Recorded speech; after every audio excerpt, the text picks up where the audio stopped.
Hi, I'm Alex Brown. And I'm Nicole Smithee. We're the co-founders of Iridescent Women. Today we are asking the question, what advice would we give to our 21-year-old self? Ooh, that's a really good question. And well, it feels like yesterday, right? Oh, it was just yesterday, right? Because you look like, clearly we look like we're 23 tops. No, it was a long time ago for me, but I think it's a really great question. Yeah, it took me a moment to think about this because just kind of remembering where I was at 21, and I was actually planning my wedding and at university studying theatre of all things, which clearly I'm not doing now, which is actually what made me realize that I had so much pressure. I felt so much pressure at that time to make all the decisions for the rest of my life. So what was I going to be? What was I going to go to college for? Make all these like big monumental decisions at such a young age that would set up my whole life. Yeah. And what I've come to realize that it actually doesn't matter what you study and it doesn't matter what you do is you can choose different things throughout your life and you can keep choosing new things. And I chose to live in a different city. I chose to start a business. I chose to do all those things. And they're different to my degree, and my degree definitely didn't define me. So I think if I'd known then not to put so much like that, there were different things ahead in life that I could choose, and not to have so much pressure. That you like had to make the right decision that's going to affect the rest of your life, or you missed it. Kind of thing. Or like my whole life will be wrong if I don't make that right decision. And I still don't know why I thought theatre was the right decision at the time. But, you are in theatre. I did theatre for a while too. Like, it's amazing. Well, well done to you. I think that's the other thing as well, is that in the end, it didn't matter what I studied. I learned so much from it. Oh, for sure. From that experience, from following something that I was passionate about and loved. I think that's where the lesson was, instead of necessarily where the career was. So that to me, when I was choosing college or choosing my next steps, that was the most important thing, I think, in the end. Oh, that's really good. Oh man, this is a good question. So I don't know if I can like just choose one. I'm gonna say two.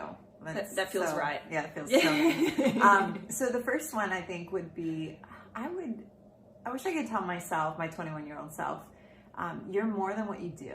I feel like this was a really long, hard lesson for me to learn in life, but I put so much of my sense of self-worth in how well I achieved and how well I performed and how well I was doing in work and in life and like what I could bring to the table all the time. So it took me a really long time to realize, I'm worthy of love apart from what I bring to the table, like what I accomplish. Like, I'm enough. Yeah. And when you can actually work from that place and really know your worth, it changes even what you bring to the table. Ironically, I feel like I bring more to the table now because I'm not trying to find my sense of value in that, but know that I'm just worthy of love regardless. And I think that was a long lesson for me. And one that, I don't know if you ever arrive at completely learning, but I'm so much more aware of that truth now in my life. And then I think the other one would be, I was so impatient. I don't know, it's like my nature sometimes, but I would tell my 21-year-old self, like, hey, things are going to take longer than you think they're going to take. That's okay. Enjoy the moment. Like, I know it sounds cliche, but like, enjoy the journey. I was always like, I would be in the middle of something really great, but I'd always be like, oh, what's the next thing? What's the next thing? And like, when can I get there already? When can I accomplish this? When can I have this adventure or make this memory or hit this milestone?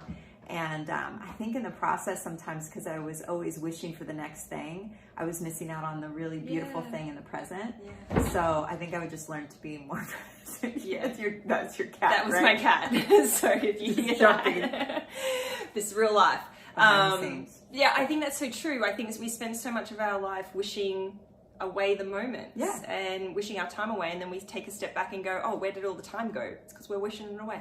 Yeah. But I think, being in the moment and experiencing the journey and what you learn from those journeys is such a beautiful thing. Yeah. Understanding those seasons and really being makes life more fun. Yeah, definitely. Better memories. And when we're younger as well, our lives are kind of categorized by seasons and what's next. So you've got school, you've got college, you've got the job. So you're kind of like always looking forward to those next seasons. And I think that's okay. Yeah. But as long as we're still being present in the moment that we're in, I think that's important too. Yeah, that's right. Well, hey, we want to keep the conversation going. So let us know what some advice, like big life lessons you've learned. And if you happen to be 21 listening to this or around that age, I hope that this is encouraging to you. I hope this is helpful for you. And we'd love to hear from you as well. What are some other questions that you have?